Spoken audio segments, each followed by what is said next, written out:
August 19, 1944. Wehrmacht Headquarters, East Prussia. General Oberst Alfred Jodl reviewed the latest intelligence reports from the collapsing Western Front. His staff had calculated the mathematics of Allied supply lines stretching over 400 miles from the Normandy beaches to Patton's spearheading Third Army. The Americans have outrun their logistics. Patton will halt within days, perhaps hours. No army can sustain such advanced speeds without fuel. From his position at Hitler's Wolfschanze headquarters, Jodl analyzed what every German general understood from experience. An armored division consumed 150,000 gallons of fuel daily when advancing. The Americans were now 400 miles from their supply depots. The calculation was inescapable.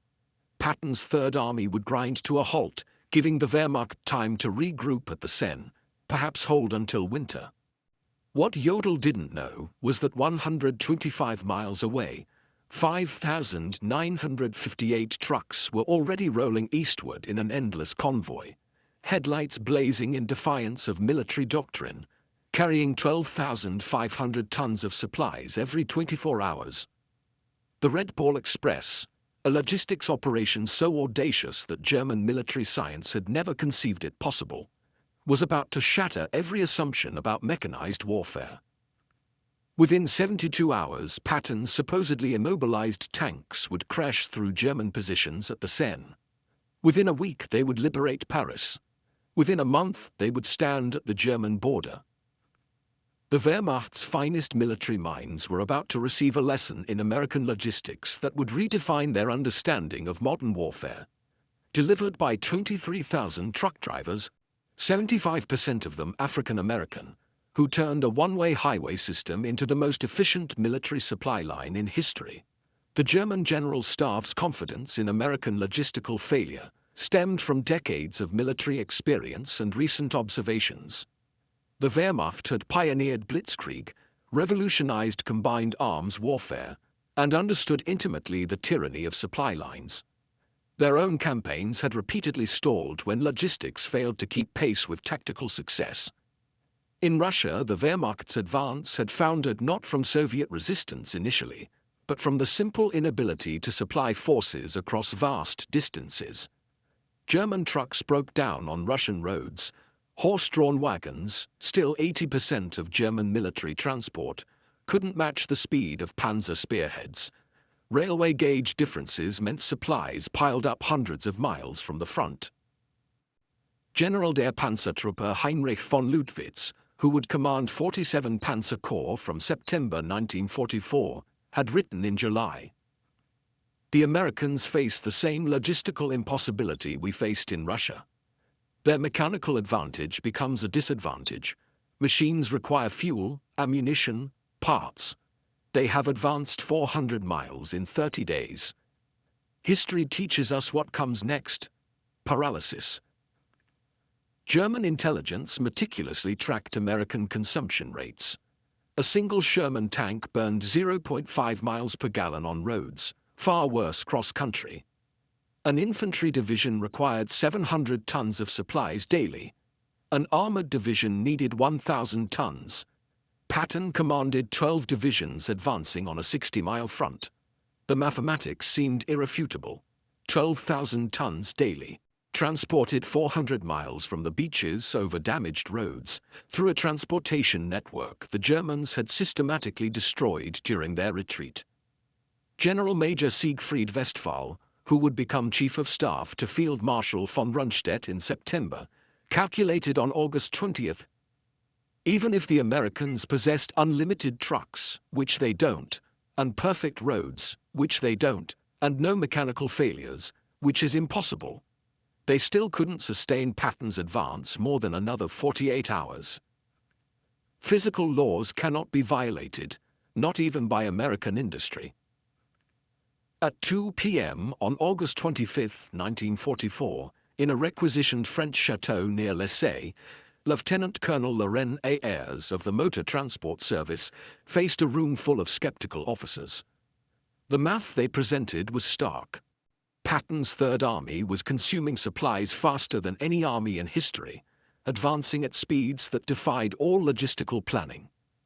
Traditional supply methods, railway transport, scheduled convoys, depot-to-depot distribution, had collapsed under the strain. "Gentlemen," Ayres announced, "we're going to create a one-way highway from Cherbourg and the beaches to the front lines. Every vehicle will run 20 hours out of 24. No stopping except for gas and emergencies. We'll move 12,500 tons daily minimum." The name came from railway terminology. A red ball freight was an express shipment that took priority over everything else. The Red Ball Express would operate on the same principle: absolute priority, no delays, no exceptions. The technical specifications defied German military doctrine. 2 parallel one-way highways, one for loaded trucks going forward, one for empties returning. 24-hour operations with headlights blazing, abandoning blackout discipline. No stop policy except for fuel and mechanical failure. 5-minute convoy intervals, maintaining 35 miles per hour average speed. Mobile maintenance units every 50 miles. MP checkpoints removing any vehicle below 25 miles per hour. Colonel Charles O. Thrasher, commanding the advanced section of ADSEC, Advanced Section Communication Zone, reviewed the projected numbers. "We need 140 truck companies, 5,958 vehicles minimum, operating at 90% availability. That's impossible by any logistics textbook ever written." Yet within 36 hours, the impossible was operational. On August 26, 1944, drivers from the 3916 Quartermaster Truck Company climbed into their GMC CCKW 2.5-ton trucks, nicknamed the Deuce and a Half, loaded with 105mm artillery shells bound for Patton's guns at Melun, 300 miles east. The demographic composition of the Red Ball Express would have stunned German racial theorists. Of the 23,000 drivers who would eventually operate the route, approximately 75% were African American soldiers, serving in a still segregated army. These men, who couldn't eat in white restaurants or use white facilities in much of America, were keeping the most celebrated white general's army in motion. The drivers developed their own culture within hours. They painted slogans on their trucks: Patton's Blood Bank, Hitler, Here We Come, Detroit to Berlin Express. They created their own traffic rules. Slower vehicles pulled off immediately, mechanical failures were pushed into ditches. Any truck below 20 miles per hour was considered a roadblock. By August 28, German reconnaissance units began reporting something unprecedented. Units from Aufklärungsabteilung 116 radioed from positions overlooking the main Red Ball route. Continuous vehicle column, headlights visible for 20 kilometers, no spacing, no blackout discipline. Estimate 1,000 vehicles per hour. Americans have abandoned all military precaution. This violated everything German military doctrine taught. Headlights at night invited air attack. Continuous columns presented perfect artillery targets. No spacing between vehicles meant a single disabled truck could halt an entire convoy. Yet the Americans seemed unconcerned.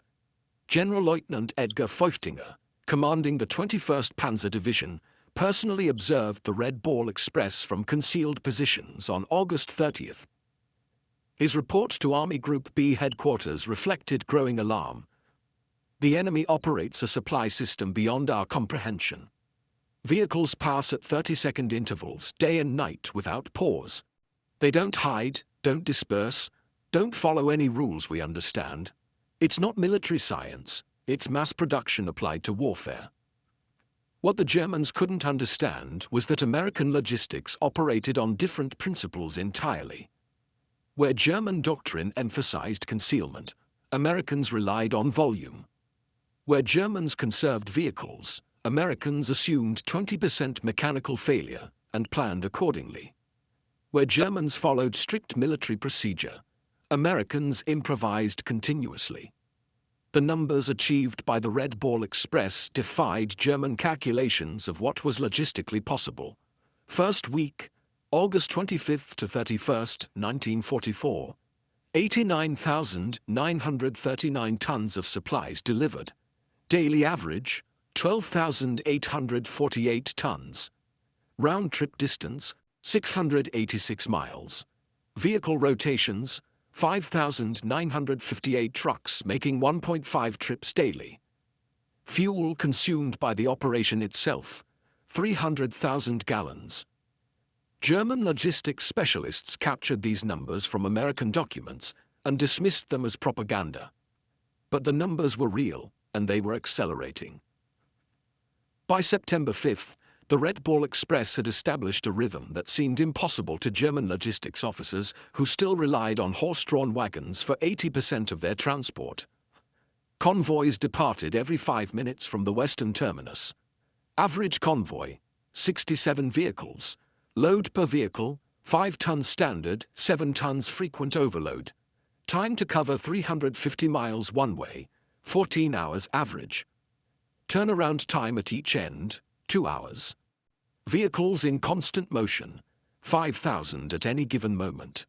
The Red Ball Express generated innovations hourly as drivers and mechanics solved problems German military science considered insurmountable. When trucks broke down, approximately 1,800 daily, mobile maintenance units performed repairs on the roadside. Mechanics developed a triage system, 15 minutes to fix or push it off the road. Parts were cannibalized from vehicles deemed unrepairable. Engines were swapped in 45 minutes using mobile cranes. When the designated Red Ball route became congested, drivers created alternate paths. They commandeered French buses to move personnel and free up trucks for cargo. They borrowed German vehicles, painting them olive drab and pressing them into service. They built bypasses around destroyed bridges using rubble from bombed buildings as roadbed. The Germans, observing this chaos that somehow produced order, couldn't comprehend it. German logistics doctrine emphasized careful planning, maintenance schedules, and proper procedures. The Americans violated every principle, yet their system accelerated rather than collapsed. The most stunning revelation for German observers was American fuel management. The Red Ball Express consumed 300,000 gallons of gasoline daily just for its own operations, more than many German armies received for all purposes. Yet fuel never ran short. The Americans had created a parallel marvel, Operation Pluto, pipelines under the ocean, laying fuel pipelines across the English Channel. By September 1944, fuel flowed through underwater pipes German intelligence hadn't even detected. Forward fuel dumps were established every 25 miles along the Red Ball route. Tanker trucks ran their own parallel convoy system, ensuring no vehicle waited more than 10 minutes for refueling. General Major Walter Warlimont observed from aerial reconnaissance photographs. The Americans have fuel dumps larger than our entire strategic reserves. They burn more gasoline moving gasoline than we allocate to entire panzer divisions. This isn't war as we understand it, it's industrial overflow. The Red Ball Express didn't just supply Patton's advance, it multiplied its speed exponentially. German military doctrine calculated that an armored division could sustain 20 to 30 miles advance daily under optimal conditions. Patton's divisions, supplied by the Red Ball Express, averaged 40 to 60 miles daily for weeks. On September 1, 1944, the 4th Armored Division advanced 35 miles in morning operations, halted for resupply at noon. Red Ball trucks were waiting with fuel and ammunition, and advanced another 32 miles in the afternoon. This 67-mile single-day advance shattered German defensive planning, which assumed maximum 30-mile daily advances. General Oberst Heinz Guderian, reviewing the reports in East Prussia, initially refused to believe them. No armored force can advance 60 miles daily for a week. Mechanical failures alone prevent it. This is propaganda or misidentification. But intercepted American radio traffic confirmed it. More disturbing for German commanders, the Americans were broadcasting their positions openly, without code, supremely confident in their ability to move faster than Germans could react. By September 5, 1944, German intelligence had compiled comprehensive reports on the Red Ball Express. The implications were catastrophic for Wehrmacht planning. Every assumption about American military capability required revision. The report contained observations that defied German military science. Americans wasted vehicles prodigiously, abandoning damaged trucks rather than repairing them. Drivers operated on stimulants for days, violating every principle of personnel management. No camouflage discipline, making the entire system vulnerable to air attack that never came. Mechanical failure rates of 30% daily, simply overwhelmed by redundancy. Fuel consumption that would bankrupt any European military. Field Marshal Walter Model's response revealed growing desperation. If these reports are accurate, we face not a superior army, but a superior civilization. They make no effort to hide because they don't fear us. They waste resources because they have infinite resources. We cannot defeat this with military tactics. The Red Ball Express drivers paid a physical price German observers couldn't see. Drivers operated for 72 straight hours, hallucinating from exhaustion and benzodrine. Accidents killed 300 drivers in the Red Ball's operational period. Trucks collided in fog, overturned on damaged roads, burned when overheated engines ignited. Yet morale remained extraordinarily high. These men, mostly African Americans denied equal rights at home, understood they were making history. They were proving Hitler's racial theories wrong with every mile driven, every ton delivered. Captured German officers provided eloquent testimony to the Red Ball Express's impact. Oberst Hans von Luck, taken prisoner in September 1944, told interrogators, "We knew we'd lost when we understood your supply system. You violate every rule, waste fuel, abandon vehicles, exhaust drivers, yet succeed through sheer volume. You've industrialized warfare beyond our comprehension." The psychological impact on German forces was devastating. Wehrmacht soldiers could hear American trucks all night, every night. Endless motors, endless supplies. They had 3 rounds per rifle while Americans were bringing millions of rounds. The sound itself became psychological warfare. The vehicles themselves amazed German engineers. The GMC CCKW 2.5-ton truck, the backbone of the Red Ball Express, represented mass production perfection. General Motors had produced over 500,000 of these vehicles by war's end, more trucks than the entire German military possessed of all types combined. The trucks featured innovations Germans hadn't implemented: all-wheel drive as standard, not exception. Automatic tire inflation systems, waterproofing that allowed 30-inch fording, engines that ran on low-quality fuel without modification, heaters that actually worked in winter. More stunning was American maintenance philosophy. Where Germans rebuilt engines, Americans replaced them. Where Germans rationed parts, Americans discarded entire vehicles for minor problems. Where Germans had master mechanics, Americans had thousands of competent mechanics who could perform 80% of repairs. As the front moved east, the Red Ball Express adapted with speed that stunned German planning officers accustomed to weeks of preparation for major logistics changes. When the original route to Chartres became insufficient, Americans created Red Ball Express extensions overnight.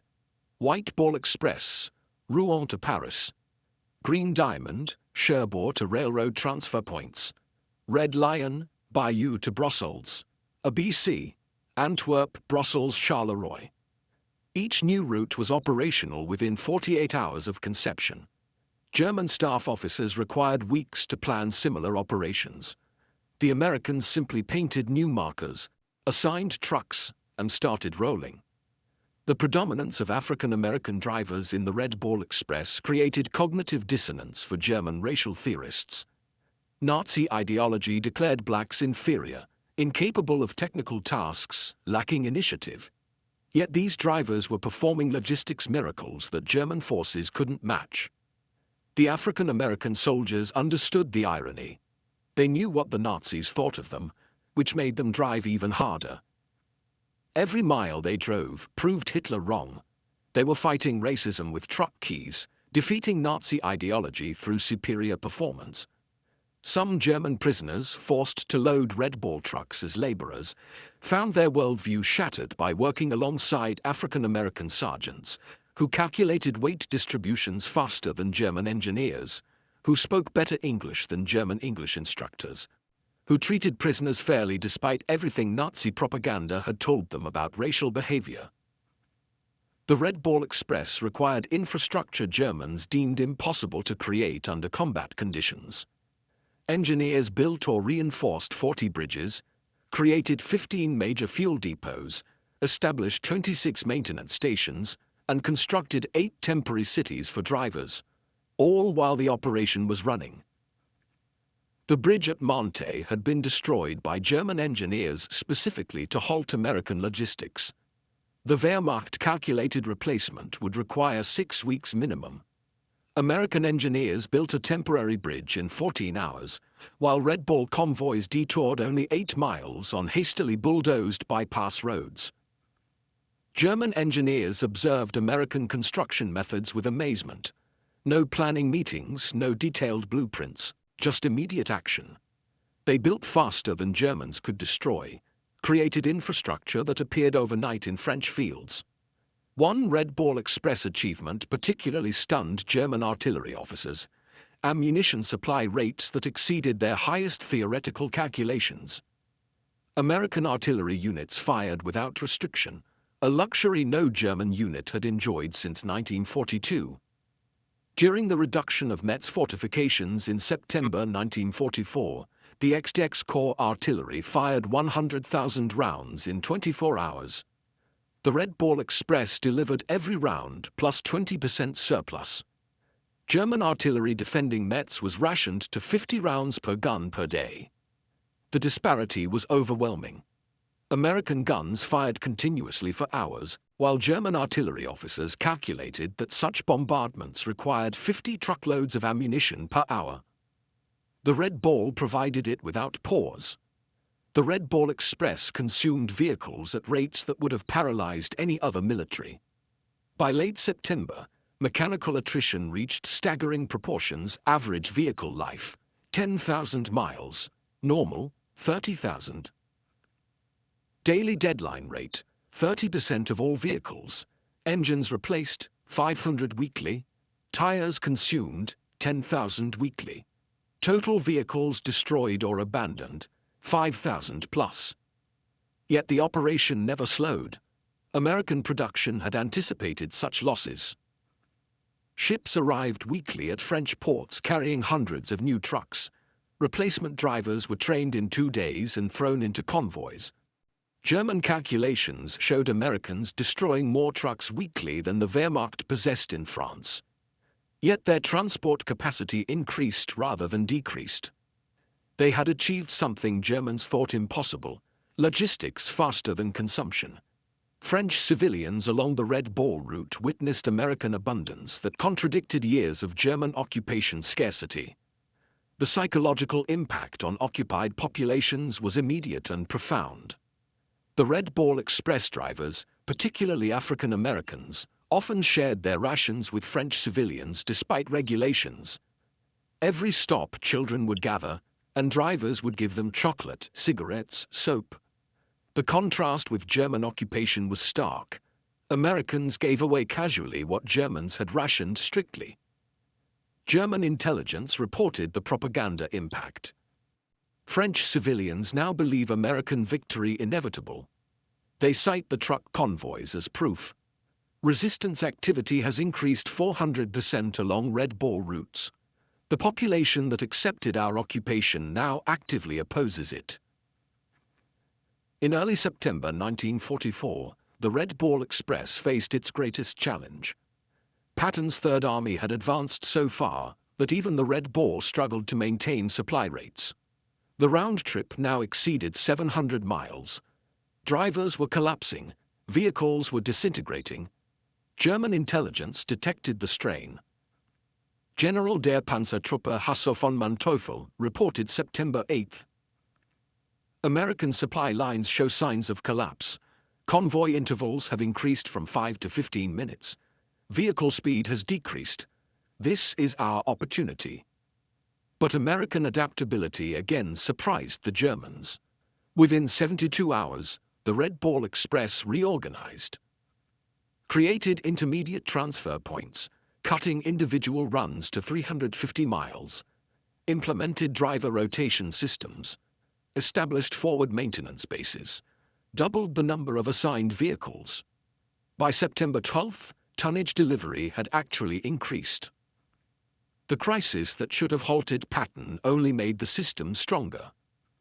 Supplementing the Red Ball Express, Americans implemented another logistics solution Germans deemed impossible: large-scale aerial supply. C-47 transport aircraft began delivering critical supplies directly to forward units, each aircraft carrying 3 tons. On September 16, 1944, Wehrmacht observers counted 900 transport flights in a single day, delivering 2,700 tons by air. The Luftwaffe, at its peak, had managed 300 tons daily to Stalingrad, and considered that a maximum effort. The Americans used transport aircraft like trucks, no fighter escort concerns, no fuel limitations. They assumed losses and overwhelmed them with numbers. The Wehrmacht couldn't compete with this industrial arithmetic. The Red Ball Express operated under command principles that violated German military hierarchy. Junior officers made decisions reserved for generals in the Wehrmacht. Sergeants commanded operations larger than German colonels managed. This decentralization baffled German observers. American logistics operated without apparent central control. Every lieutenant acted like a general, every sergeant like a colonel. Chaos should have resulted. Instead, they achieved efficiency the Wehrmacht couldn't match with rigid hierarchy. By October 1944, advancing railheads began to reduce Red Ball Express requirements. The operation that was supposed to last 10 days had continued for 82 days, delivering 412,000 tons of supplies over 122 million ton-miles. German commanders, now fighting on their own borders, reflected on what they had witnessed. Field Marshal Model wrote in his final report, "We were not defeated by American tanks or planes primarily. We were defeated by American trucks." The Red Ball Express proved that in modern war, logistics is strategy. The transition to rail transport was itself a marvel. American railroad engineers had reconstructed 1,000 miles of destroyed French rail lines while the Red Ball was running. They laid new track faster than Germans had destroyed it, often using captured German rail equipment. The final Red Ball Express statistics defied every German calculation of logistical possibility. 82 days of operation, 412,193 tons of supplies delivered, 122 million ton-miles, 5,958 vehicles average, peak 7,000, 23,000 total drivers employed, 700,000 gallons of fuel consumed daily, 40,000 tons of ammunition delivered to Patton alone, 15 million rations transported, 135,000 medical supply tons. Reviewing these figures in captivity, German officers admitted they had calculated American logistics based on European precedent. They had multiplied their best performance by 3 and assumed that was American maximum. They were wrong by a factor of 10. Beyond tonnage and distance, the Red Ball Express achieved something more profound. It destroyed German faith in their own military superiority. Wehrmacht officers who had dismissed Americans as soft and mechanically dependent watched those same Americans achieve logistics miracles through determination and industrial abundance. German prisoners of war would stand silent at prison camp fences, counting passing Red Ball trucks. Some wept. They understood what it meant, not just that Americans could supply their armies, but that they could waste more than Germans could produce. They were watching their worldview collapse, one truck at a time. The Red Ball Express forced an unexpected racial reckoning within the American military itself. The operation's success depended overwhelmingly on African American soldiers who were still segregated, denied equal treatment, and barred from combat roles. General Eisenhower, visiting Red Ball operations in September 1944, witnessed the contradiction firsthand. His aide, Captain Harry Butcher, recorded, "The general stood watching colored drivers who'd been at it for 20 hours straight. He said, 'These men are winning the war as surely as any infantry. We need to reconsider many things.'" The success created pressure for integration that contributed to military desegregation 3 years later. African American soldiers had proved in France what they always knew: given the tools and opportunity, they would match anyone. The Red Ball was their combat, and they won it decisively. German racial theorists struggled to explain the contradiction. SS racial science publications simply stopped mentioning American logistics operations. The evidence was too overwhelming to deny, too damaging to acknowledge. German military engineers studied Red Ball Express operations intensively after the war. The lessons revolutionized logistics thinking worldwide. Volume overcomes inefficiency. Mechanical redundancy eliminates vulnerability. Decentralized execution enables speed. Standardization multiplies capability. Human endurance has limits, but they're higher than assumed.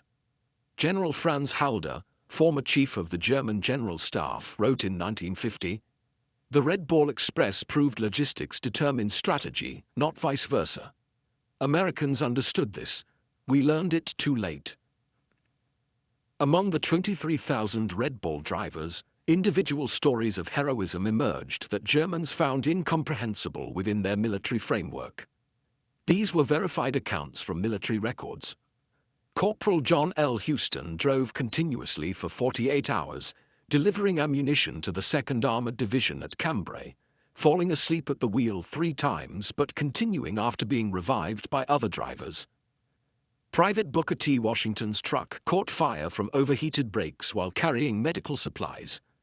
Instead of abandoning it as procedure required, he drove the burning vehicle 2 miles to a field hospital, jumping out as flames reached the cab. The supplies saved wounded soldiers from both armies.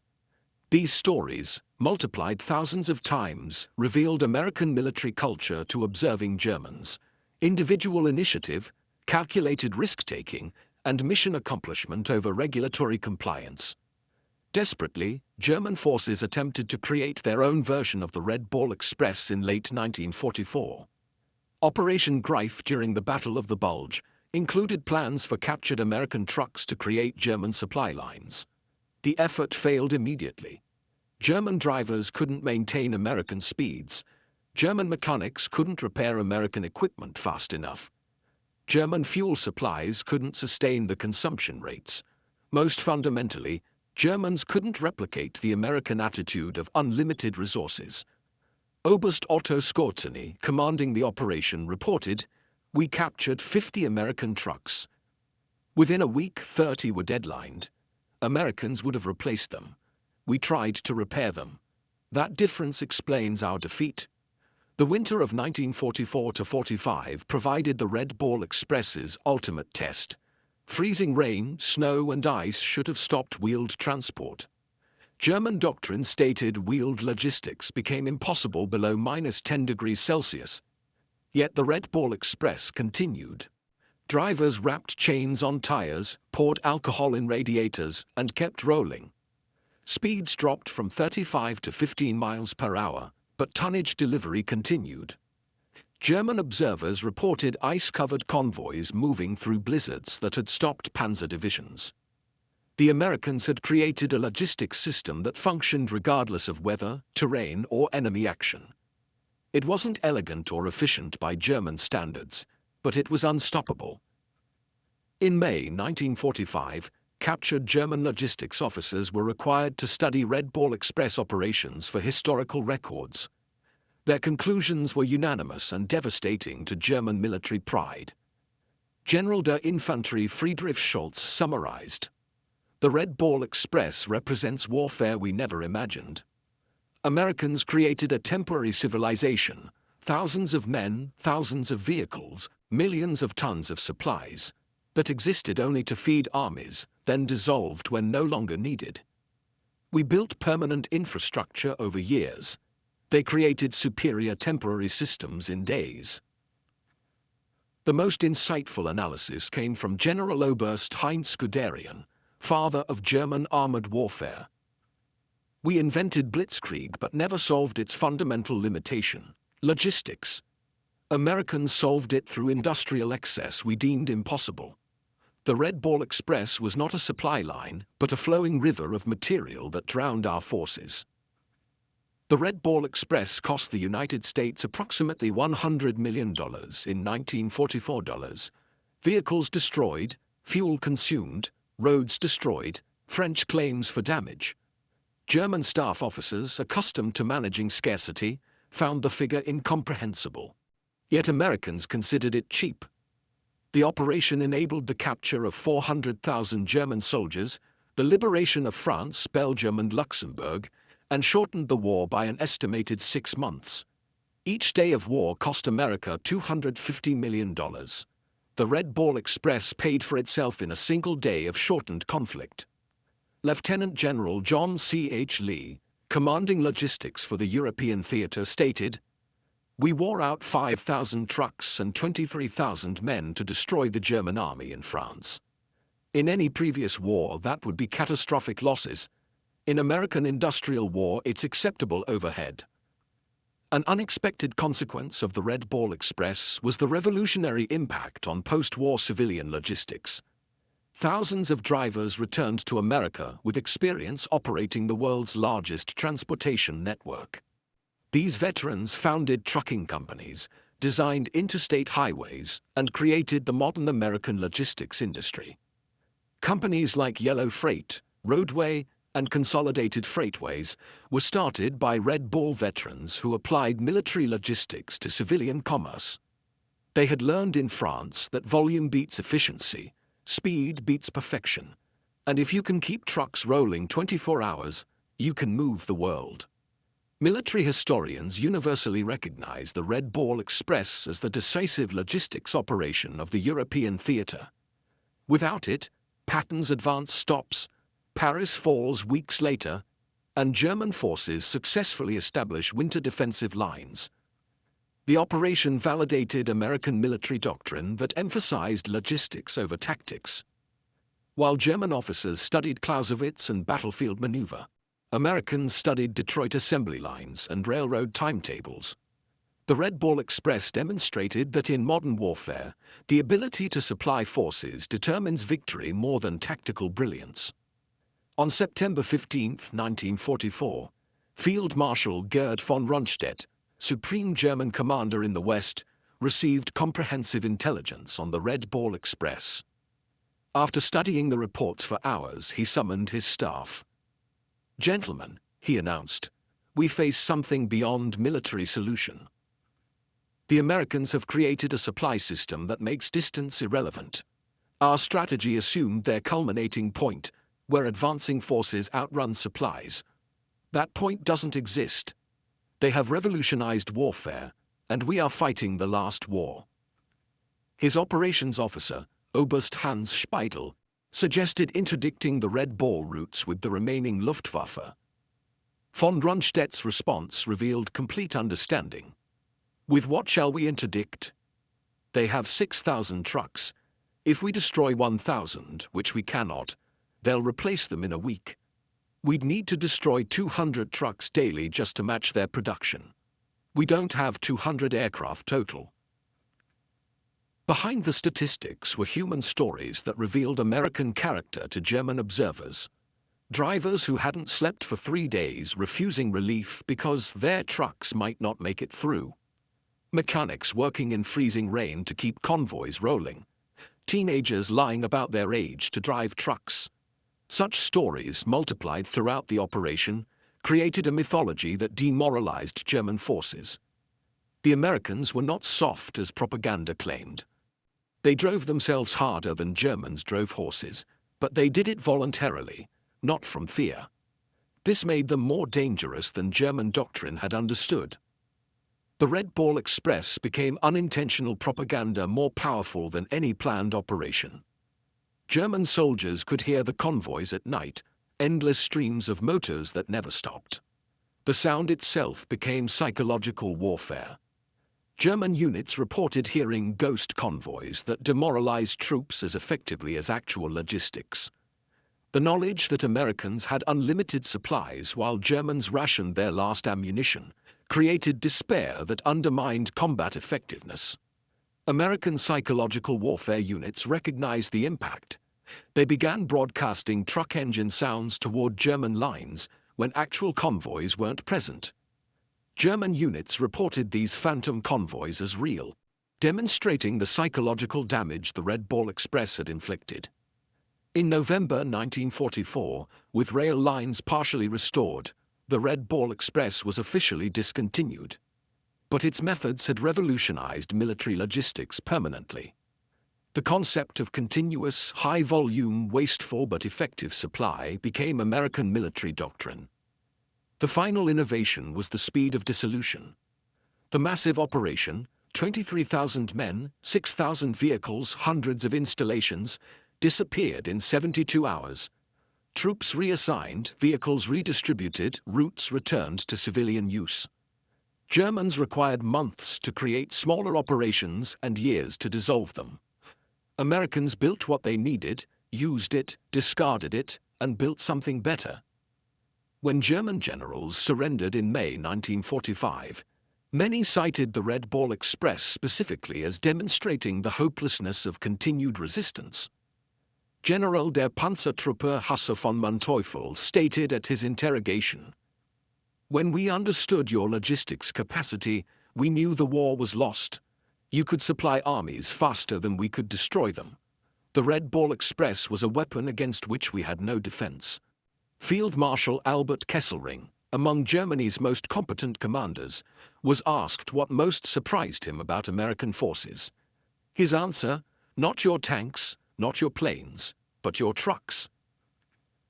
The Red Ball Express showed us that you had militarized your entire society's production capacity. We were fighting your factories, not just your soldiers. The final statistics of the Red Ball Express stand as testament to American industrial warfare. Total cargo delivered, 412,193 tons. Total distance covered, 122 million ton-miles. Trucks employed, 5,958 daily average, 7,000 peak. Drivers involved, 23,000 total. Operating days, 82. Fuel consumed, 57 million gallons. Tires worn out, 180,000. Vehicles destroyed, 5,000 plus. Cost, $100 million. German divisions defeated through supply advantage, 47. Estimated war days shortened, 180. These numbers tell a story that transcended military operations. They represent the moment when warfare changed forever, when industrial capacity became more important than tactical brilliance, when logistics determined strategy rather than serving it. In 1994, on the 50th anniversary of D-Day, the United States Postal Service issued a commemorative stamp honoring the Red Ball Express at the National Postal Museum in Washington, D.C. The ceremony recognized the operation that had been overshadowed by combat operations, but proved equally decisive in Allied victory. Veterans who attended spoke of their pride in an operation that proved American industrial might and individual determination could overcome any obstacle. They had driven through exhaustion, through mechanical failure, through weather that stopped armor. They were black soldiers mostly, segregated, discriminated against, denied recognition during the war. But they had delivered victory at 35 miles per hour. The Red Ball Express proved that in modern warfare, logistics is not support, it is the main effort. The operation demonstrated that industrial democracy could mobilize resources on a scale that totalitarian efficiency couldn't match. German generals who had laughed at American logistics were silenced by 6,000 trucks delivering 12,500 tons daily across 700 miles of liberated France. They had assumed Americans would follow European precedent, conserve resources, advance cautiously. Instead, Americans created a logistics tsunami that drowned German forces in Allied abundance.